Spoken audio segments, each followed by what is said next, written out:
Integration বা সমাকলন। আচ্ছা, এই শব্দটা শুনলে কি মাথায় কঠিন সব অঙ্ক ঘুরপাক খায়? যদি খায় তাহলে একদম চিন্তা করবেন না। আজকের এই আলোচনায় আমরা দেখব এটা আসলে ভয়ের কিছু না, বরং একটা দারুণ দারুণ ইন্টারেস্টিং সমস্যার একটা বুদ্ধিদীপ্ত সমাধান। তো চলুন শুরু করা যাক। একবার ভাবুন তো, একটা সাধারণ চারকোনা বাক্স বা আয়তক্ষেত্রের ক্ষেত্রফল বের করা কত সোজা, তাই না? শুধু দৈর্ঘ্য আর প্রস্থ গুণ করে দিলেই কাজ শেষ।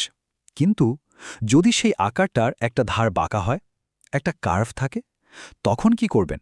কিভাবে তার ক্ষেত্রফল মাপবেন? ঠিক এই জায়গাতেই কিন্তু আসল মজাটা শুরু হয়। দেখুন, একটা বক্ররেখার নিচের যে জায়গাটা, মানে ধরুন একটা ফাংশন y=fx দিয়ে যে লাইনটা আঁকা হয়, সেটার ক্ষেত্রফল কিন্তু আমরা ওই সহজ জ্যামিতির ফর্মুলা দিয়ে মাপতে পারি না। কেন পারি না? কারণ এর তো কোনো নির্দিষ্ট দৈর্ঘ্য বা প্রস্থ নেই। এই যে দেখুন, সাধারণ শেপগুলোর ক্ষেত্রে কি হয়, উচ্চতাটা সব জায়গায় একই থাকে, তাই ক্ষেত্রফল বের করা একদম জলের মতো সোজা। কিন্তু একটা কার্ভ বা বক্ররেখার ক্ষেত্রে সেখানে তো উচ্চতাটা প্রতি মুহূর্তে বদলে যাচ্ছে, তাই না? উপরে উঠছে, নিচে নামছে। তো এখানেই আমাদের একটা নতুন পদ্ধতির দরকার, এমন একটা পদ্ধতি যা এই ওঠানামাকে সামলাতে পারবে। তাহলে সমাধানটা কি হতে পারে? এখানেই কিন্তু একটা দারুণ আইডিয়া কাজে লাগানো হয়। আচ্ছা, কি হবে যদি আমরা এই জটিল সমস্যাটাকে ভেঙে অনেকগুলো সহজ সমস্যায় ভাগ করে নিই? মানে ওই যে বক্ররেখার নিচের পুরো জায়গাটা, ওটাকে যদি আমরা অনেকগুলো অনেকগুলো ছোট ছোট আয়তক্ষেত্রে ভাগ করে ফেলি। ভাবনাটা কিন্তু বেশ সহজ। প্রথমত পুরো জায়গাটাকে অনেকগুলো পাতলা, খাড়া স্ট্রিপ বা ফালিতে ভাগ করা হলো।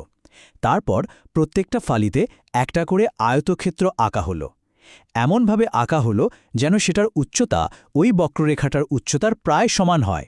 ব্যাস, এবার শুধু প্রত্যেকটা আয়তক্ষেত্রের ক্ষেত্রফল বের করে সবগুলোকে যোগ করে দিলেই হলো। তাহলেই আমরা আসল ক্ষেত্রফলের একটা কাছাকাছি মান পেয়ে যাব। কিন্তু এখানে একটা কিন্তু আছে। এই পদ্ধতিতে কি হয় দেখুন, কিছু ছোট ছোট জায়গা বাদ পড়ে যায়, আবার কিছু বাড়তি জায়গাও ঢুকে পড়ে। মানে আমাদের হিসাবে একটা ভুল বা এরর থেকে যাচ্ছে। যোগফলটা আসল ক্ষেত্রফলের খুব কাছাকাছি, হ্যাঁ, কিন্তু একদম নিখুঁত নয়।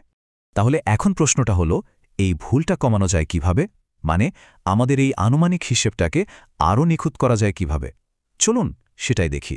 যখন আমরা অল্প কয়েকটা আয়তক্ষেত্র নিই, তখন দেখুন ওই ভাগগুলো আর বাড়তি অংশগুলো বেশ বড় বড় আর স্পষ্ট থাকে।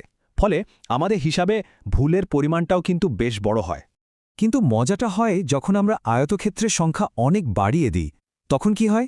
প্রত্যেকটা আয়তক্ষেত্র অনেক বেশি সরু হয়ে যায়, আর তাতে করে ওই ফাঁকগুলো অনেক ছোট হয়ে আসে। ফলে আমাদের মোট যোগফলটা আসল ক্ষেত্রফলের অনেক অনেক কাছাকাছি চলে আসে। মানে ভুলটা অনেক কমে গেল। আর এখানেই হলো আসল ম্যাজিক। আচ্ছা, যদি আমরা আয়তক্ষেত্রের সংখ্যা বাড়াতে বাড়াতে একদম অসীমে নিয়ে যাই, মানে ইনফিনিট সংখ্যক আয়তক্ষেত্র, তখন কি হবে? তখন প্রত্যেকটা আয়তক্ষেত্র এতটাই পাতলা হয়ে যাবে যে কোনো ফাঁক বা বাড়তি অংশ আর থাকবেই না। তার মানে আমাদের হিসাবে ভুলটা হয়ে যাবে একদম শূন্য। পারফেক্ট।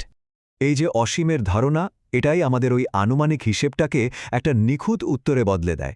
এটাই হলো সেই মূল কনসেপ্ট যা দিয়ে আমরা একদম সঠিক ক্ষেত্রফলটা বের করতে পারি।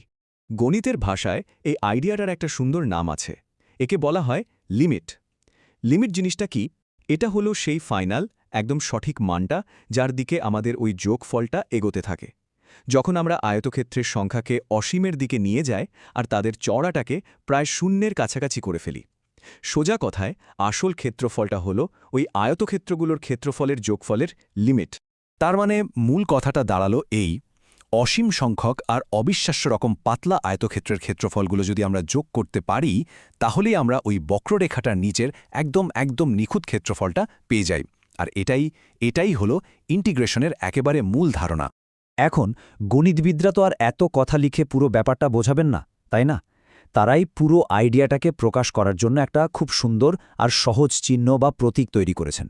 চলুন আমাদের এই ছবি দিয়ে বোঝার ধারণাটাকে এবার গণিতের ভাষায় দেখে নেওয়া যাক। এটাই হলো সেই বিখ্যাত ডেফিনিট ইন্টিগ্রাল বা নির্দিষ্ট সমাকলনের চিহ্ন।